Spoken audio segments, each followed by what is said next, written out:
UCOOK is a subscription-based meal kit delivery service where we offer our customers a selection of 12 meals across 3 categories every week: health nut, easy peasy and vegetarian. We obviously want to ensure that our customers receive only the highest quality and freshest produce, and therefore adhere to very strict procuring protocols such as ethically, sustainably, organically and seasonally sourced produce. This produce is then pre-portioned, packaged into boxes and paired with a recipe card where it is delivered straight to our customer's door for maximum convenience. Since the start of the lockdown, we've seen quite a drastic spike in our order numbers as a result of people adhering quite strictly to the rules and regulations set out by the presidency to combat the COVID-19 outbreak.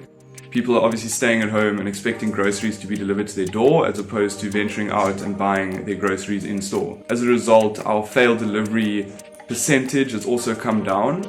2 aspects that UCOOK identified as risk factors was firstly in our supply chain and secondly in our distribution channel. Pickup managed to mitigate this risk in our distribution channel by having a responsive crowdsourced fleet which is able to absorb our weekly growth and scale with us and allow us to scale for that matter.